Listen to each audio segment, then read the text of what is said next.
Mascota y Sayula, ciudades del estado de Jalisco. Sayula se localiza al centro-sur del estado de Jalisco, a una altitud de 1350 metros sobre el nivel del mar, mientras que Mascota se encuentra situada al noreste del estado de Jalisco, con una altitud de 1268 metros sobre el nivel del mar, donde se vivió el temblor del 19 de septiembre de 1985, con epicentro en las costas de Michoacán, teniendo una magnitud de 8.1 escala Richter, con una distancia entre sí de 316 kilómetros entre Michoacán a Sayula y de Mascota a Michoacán de 400.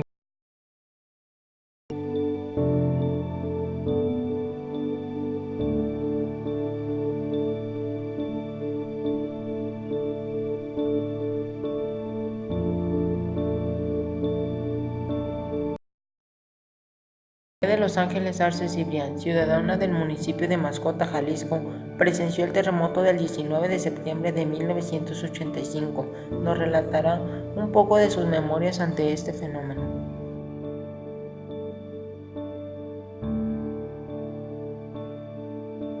Me llamo María de Los Ángeles Arce Cibrián, tengo 64 años. Trabajo actualmente en el Cebeta 31 de Mascota, Jalisco.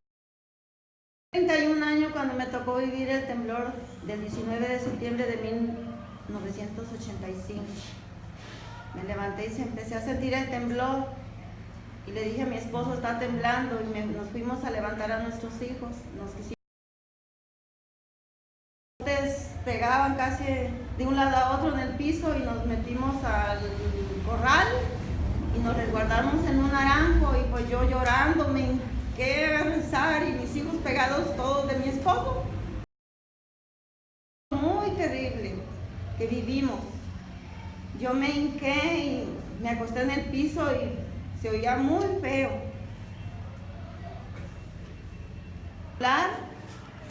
A mí me afectó mucho, pero ya ahora ya no me afecta porque ya a lo mejor actuaría de diferente manera, porque ya sé las medidas que debe uno de tomar. Jamás pensé que me iba a tocar ver esa clase de fenómeno, que fue de una magnitud de 8.1.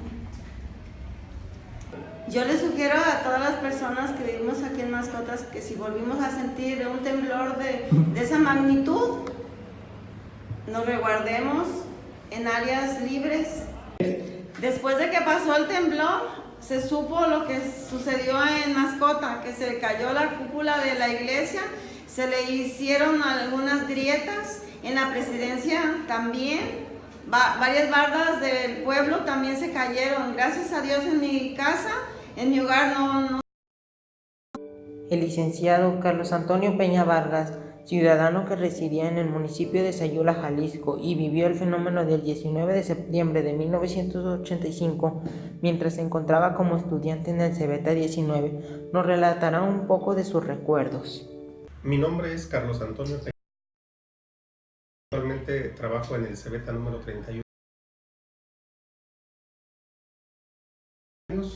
y quiero hablar con ustedes algo relativo sobre el temblor de 1985.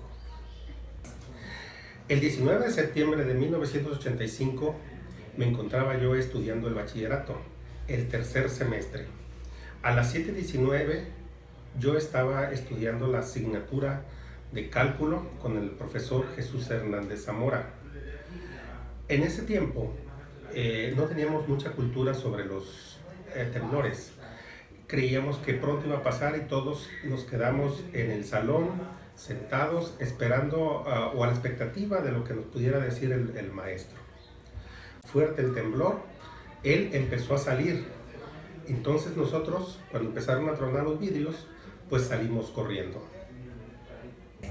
Cuando ya estábamos afuera del aula, me di cuenta que se había caído el tacamo. El tacamo es un árbol ícono del Cebeta 19.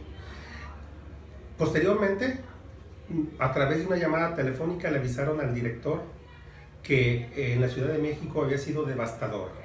Y también por las noticias locales de radio nos dimos cuenta que se habían caído las casas en Ciudad Guzmán y en Gómez Farías. En el año de 1985 las tecnologías de la información no eran tan avanzadas como hoy. En aquel tiempo solo se comunicaba uno por teléfono y por los medios masivos de comunicación. Al salir yo del aula, cuando salí corriendo, salí curioso. Al darme cuenta de los daños que había habido en la Ciudad de México y en Ciudad Guzmán y Gómez Farías, cambié mi sentimiento por un asombro, que posteriormente se convirtió en tristeza al saber de los daños que puede ocasionar un terremoto de esa magnitud. De 1985 al 2018, yo me he dado cuenta de la importancia que tiene la cultura de la prevención de estos eventos naturales.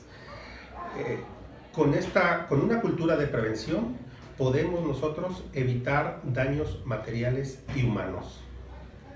De 1985 al 2018 me he dado cuenta de la importancia que tiene hacer acciones preventivas en contra de estos eventos naturales.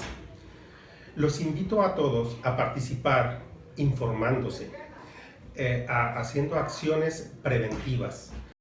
Cuando ya esté el evento, a conservar la calma y apoyar a las personas que estén en una situación de riesgo. Y posteriormente participar en programas sociales de apoyo a damnificados. Los temblores son un fenómeno que no se pueden controlar por los seres humanos.